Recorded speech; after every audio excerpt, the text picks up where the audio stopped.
Today, we gather to reflect on the final moments of Jesus' earthly life, the moment of his ascension into heaven. How did the apostles live through these last moments of Jesus with them? Just think of how the apostles felt. 3 or 4 years ago, they were living perfectly ordinary lives like we do, with families, friends, village or neighborhood communities, and day-to-day routines that they followed almost without thinking, just as we do. Then this man, Jesus, told them to follow him, and they just did. They followed, they saw, heard, and experienced things they sometimes could still hardly believe. And they loved him. They still do. At some point or another, all of them said they would be willing to die for him. Yet all of them failed him, some more spectacularly than others. They lived through the tension, the mounting danger, and the terrible execution that ended the life of their Lord in Jerusalem. They have lived with that terrible sense of loss and grief when life had no meaning or purpose, and their hearts were heavy, dreading the bleak future ahead of them. Then the light of resurrection exploded around them. Jesus was alive again, talking with them, eating with them, teaching them. And his appearances were unpredictable and sometimes brief.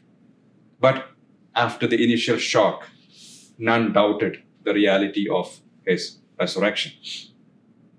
Now, he has left them again, and they are living with a renewed sense of loss, not as sharp and bitter as the first, but hard to bear all the same.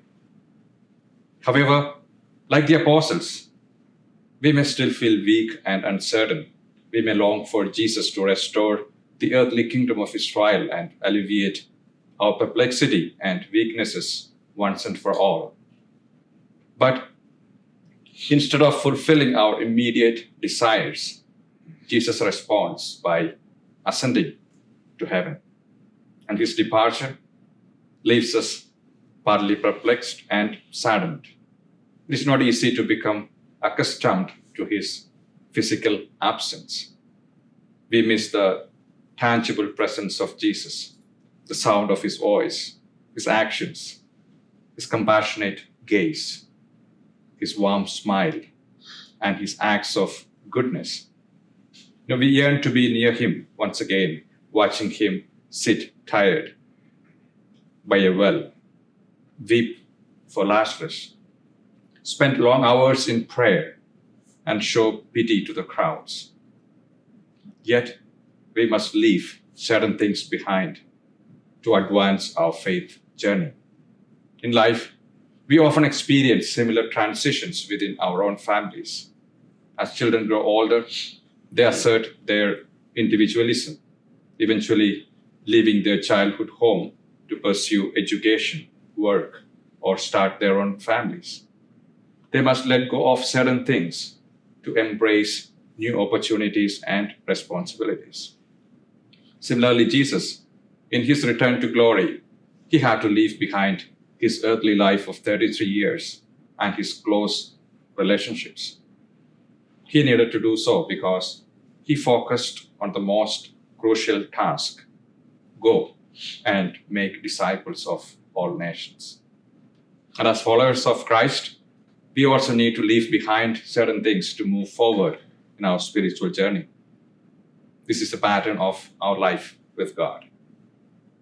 We must strive to be less self-focused and more dedicated our time in serving others.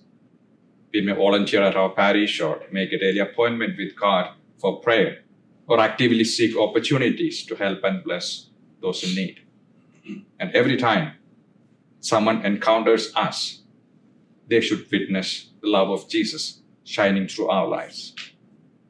Let us exhibit his gentle patience, accept life struggles without a complaint, and faithfully embrace God's will.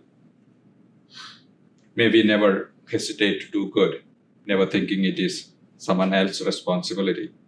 After all, we are now the visible presence of Jesus on earth. Together, as families united in faith, let us embrace that calling to be his visible signs now on this earth.